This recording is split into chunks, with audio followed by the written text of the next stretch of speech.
Today's video is going to be the last video of this unit. इस video में हम enantiomers, diastereomers और meso compounds के बारे में पढ़ेंगे.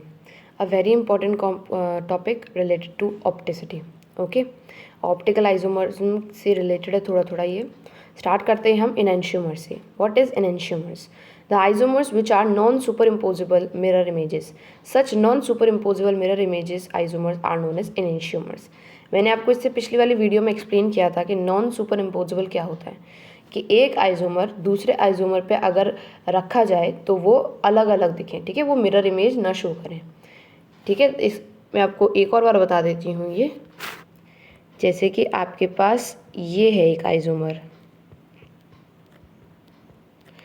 अब इसकी अगर आपको मिरर इमेज निकालनी हो तो किस तरीके से निकलेगी? वो इधर कार्बन आ जाएगा, इधर H आ जाएगा, और इधर तो H और कार्बन रहेंगे ही रहेंगे. अब इस सेकंड वाली कंपाउंड या मॉलिक्यूल को इसको आप इधर रख के देखिए, इसके ऊपर रख के देखिए, तो क्या ये सेम बन रहा है? नो, ये सेम नहीं बन रहा है. तो ये क्या हो रहा है? नॉन सुपर इम्पोजेबल हो रहा है. तो ऐसे जो कंपाउंड्स होते हैं उनको हम इनेंशियोमर्स कहते हैं. ठीक है, ऐसे आइसोमर्स जो होते हैं उनको हम इनेंशियोमर्स कहते हैं. इनेंशियोमर्स के पास ऑपोजिट कायरलिटी होती है. ओब्वियसली ऑपोजिट कायरलिटी होती है, उसके पास दूसरे कायरल कंपाउंड्स होंगे, उसके पास दूसरे कायरल कार्बन्स होंगे. When we superimpose one isomer over the other, if they are non superimposable then they are enantiomers. वही चीज़ जो मैंने आपको अभी एक्सप्लेन करी. अगर आप एक कंपाउंड को दूसरे कंपाउंड पे रखो, इंग्लिश में क्या कहेंगे इसको? अगर आप एक कंपाउंड को दूसरे कंपाउंड पे सुपर इम्पोज करो तो अगर वो नॉन सुपर इम्पोजेबल आए, मतलब कि दे डिफरेंट, ओके, वो डिफरेंट आए, तो वो आपके इनेंशियोमर्स होंगे. Only the chiral molecules can exist as enantiomers. Chiral molecules क्या थे? मैंने आपको पिछली वीडियो में अच्छे से एक्सप्लेन किया था, एक बार फिर से बताती हूँ. कायरल मॉलिक्यूल्स आपके वो होते हैं जिनकी सारे के सारे जो कार्बन्स हैं वो सब के सब क्या हो? अलग हो. जैसे यहाँ पे कार्बन मिथाइल है, यहाँ पर इथाइल है, यहाँ पर कार्बन है, यहाँ पर हम OH मान लेते हैं. ठीक है, तो ये वो ही कंपाउंड्स, ऐसे ही कंपाउंड्स जो हैं शो कर सकते हैं इनेंशियोमर्स. ठीक है ना, मैंने देखो यहाँ पर आपको अच्छे तरीके से एक्सप्लेन किया हुआ है. देखिए इधर, जैसे कि ये वाला है हमारे पास, इस वाले कार्बन पे सारे के सारे ग्रुप्स जो हैं वो अलग अलग हैं. तो अगर इसका मिरर इमेज बनाया अगर हम, तो देखो इसका मिरर इमेज ऊपर बना देते हैं. यहाँ पर इसका मिरर इमेज बनेगा कार्बन और ये, और फिर ये इधर आ जाएगा मिथाइल ग्रुप और इधर आ जाएगा आपका इथाइल ग्रुप. ठीक है ना. अब इस कंपाउंड को अगर आप इसके ऊपर रखेंगे तो ये नॉन सुपर इम्पोजेबल आएगा कि नहीं? ऑब्वियसली आएगा. इधर मिथाइल ग्रुप है और इधर इथाइल ग्रुप है, तो ये नॉन सुपर इम्पोजेबल हुए. तो ऐसे मॉलिक्यूल्स होंगे वो इनेंशियोमर्स कहे जाएंगे, जो कि क्या हो? नॉन सुपर इम्पोजेबल हो. एक बार फिर से रिपीट करती हूँ definition. The isomers which are non superimposable mirror images, such non superimposable mirror image isomers are known as enantiomers. Is it clear? अब डायस्ट्रियोमर्स पे पढ़ते हैं हम. Diastereomers with structure ABXC extract C extract ABY. There are 4 possible isomers. इसका क्या मतलब हुआ? इसका मतलब ये हुआ कि ये कायरल कार्बन है, एस्ट्रैक्ट वाला जो है ना, एसिमेट्रिक कार्बन मैंने आपको बताया था, जिसके सारे के सारे क्या होते हैं? ग्रुप्स अलग होते हैं. अभी मैंने एक्सप्लेन किया था. तो ऐसे वाले जो होते हैं उनकी अलग अलग मिरर इमेजेस बन सकती हैं. जैसे कि इस वाले स्ट्रक्चर को आप लीजिए. अगर इस वाले स्ट्रक्चर को हम लेते हैं तो ये कायरल कार्बन है. देखिए यहाँ पर X है, यहाँ पर A है, यहाँ पर B है, और यहाँ पर ये पूरा अलग है. इसको देखें तो ये वाला भी बिल्कुल अलग है. यहाँ पर B है, यहाँ पर A है, यहाँ पर Y, और ये पूरा अलग है ना. तो ये दोनों के दोनों क्या बनते हैं? कायरल कार्बन बनते हैं. अगर आप इसकी मिरर इमेज निकालते हो तो वो किस तरीके से निकलेगी? इस तरीके से. ठीक है ना, B इधर आ जाएगा, A इधर आ जाएगा, इधर में B इधर में इधर. अब इसको अगर आप इस पर सुपर इम्पोज करो तो क्या ये सुपर इम्पोजेबल है कि नॉन सुपर इम्पोजेबल है? Yes, this is non super imposable. तो ये वाले क्या हो जाएंगे? पेयर ऑफ, ये दोनों अपने अपने क्या हो जाएंगे? पेयर ऑफ इनेंशियोमर्स, है ना. अब इस वाले कार्बन को देखो. अब इस वाले कार्बन में क्या डिफरेंट किया है इन्होंने? इस वाले कार्बन में इधर इसको दोबारा से कर दिया है. ठीक है, मतलब कि दोबारा से मिरर इमेज निकालने की कोशिश करिए, तो फिर ये और ये क्या हो जाएंगे आपस में? Non super imposable. ठीक है, अब ये और ये नॉन सुपर इम्पोजेबल हुए तो क्या होगा? आपके ये भी इनेंशियोमर्स होंगे कि नहीं? तो ये भी इनेंशियोमर्स होंगे. तो इसका मतलब कि ये दोनों पेयर्स, ध्यान समझिएगा, ये दोनों पेयर्स अपने दोनों इनेंशियोमर्स हैं और ये दोनों पेयर्स अपने दोनों इनेंशियोमर्स हैं. तो यहाँ पर डायस्ट्रियोमर्स कहाँ से आ गए? तो देखिए डायस्ट्रियोमर्स क्या होते हैं, डायस्ट्रियोमर्स आपके वो होते हैं जो इनैंशियोमर्स नहीं हो। इस केस में फर्स्ट और सेकंड इनैंशियोमर्स थे, थर्ड और फोर्थ इनैंशियोमर्स थे। तो सेकंड और थर्ड का क्या रिलेशन हुआ, तो सेकंड और थर्ड क्या हुए आपके आपस में डायस्ट्रियोमर्स हुए। सेकंड और थर्ड विल बी डायस्ट्रियोमर्स। क्यों, क्योंकि वो इनैंशियोमर्स नहीं थे। ऐसे ही फर्स्ट और फोर्थ भी क्या होगा, आपस में डायस्ट्रियोमर्स होगा। समझ में आई बात। तो ये क्या हो गए आपके डायस्ट्रियोमर्स।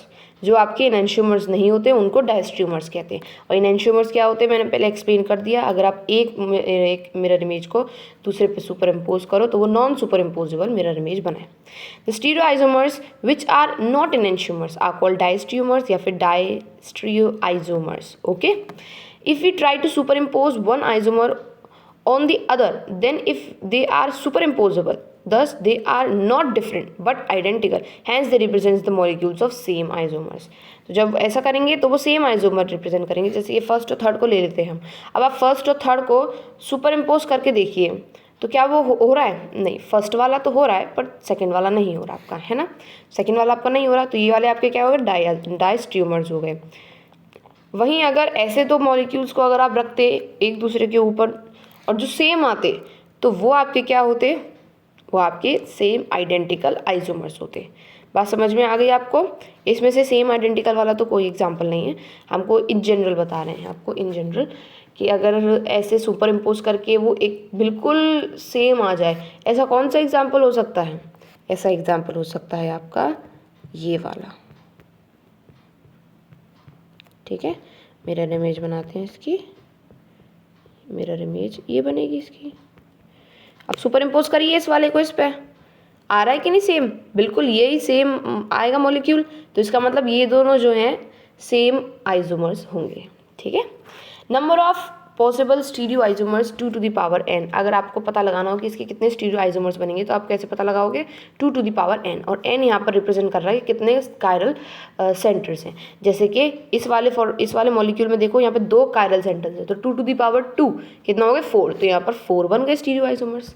इज इट क्लियर, ओके, समझ में आ गया आपको। Stereoisomers are not the mirror image isomers. They often have different physical and the chemical properties. ये mirror images नहीं होती, इसीलिए इनकी क्या होती है, different chemical और physical properties होती हैं। And on the other hand, enantiomers जो होते हैं उनकी same physical और chemical properties होती हैं क्योंकि वो exact mirror images होते हैं। ठीक है ना।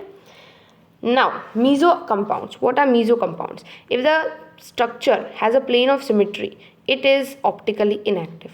अगर एक स्ट्रक्चर के पास प्लेन ऑफ सिमेट्री होती है तो वो ऑप्टिकली इनएक्टिव माना जाता है, मतलब कि वो प्लेन पोलराइज्ड लाइट को रोटेट नहीं कर पाएगा। The compound in which half of the material is the mirror image of the other half, then they are known as meso compounds. What does it means, it means like this. ये देखिए, और हम इधर ले लेते हैं आपके इधर हम OH ले लेते हैं। अब वही नीचे वाले कार्बन पे इधर OH आ जाए और इधर कार्बन आ जाए और इधर कार्बन आ जाए, तो अगर हम इसको बीच से सेपरेट करें, देखिए इस तरीके से हमसे सेपरेट करते हैं, तो क्या ये वाला स्ट्रक्चर इस वाले स्ट्रक्चर का मिरर इमेज बन रहा है। ध्यान से देखिए, बन रहा है ना मिरर इमेज। तो ये दोनों स्ट्रक्चर्स क्या हो जाएंगे, मीजो कंपाउंड्स हो जाएंगे। Is it clear. द्वारा रीड कर दूँ definition. The compounds in which one half of the molecule is the mirror image of the other half of the molecule, तो वो क्या होते हैं, meso compounds. They have a plane of symmetry, और plane of symmetry होती है इसीलिए they are optically inactive. In meso isomers there are two half being the mirror images of the each other causes equal and opposite rotation, that's why they are optically inactive. तो वो दो half होते हैं, वो दोनों बिल्कुल ही equal होते हैं, बस ऑपोजिट डायरेक्शन में मूव करते हैं, ऑपोजिट रोटेशन होता है, ओरिएंटेशन होता है उनका, तो वो क्या होता है आपके इसी वजह से ऑप्टिकली इनएक्टिव होते हैं। इफ़ वन हाफ कॉजेज, और वो किस तरीके से कि अगर एक हाफ प्लस x डिग्री का रोटेशन करेगा तो दूसरा हाफ उसके ऑपोजिट होने की वजह से -x डिग्री का रोटेशन करेगा, है ना। तो वो आपस में कैंसिल कर देंगे, which cause the zero rotation and which tends to be the zero optical activity, and this type of cancellation is known as internal compensation. क्या कहते हैं इसको, internal compensation. With this topic and with this definition we have ended this unit. अब हम next video में new unit लेके आएंगे, ठीक है। Thank you for watching this video.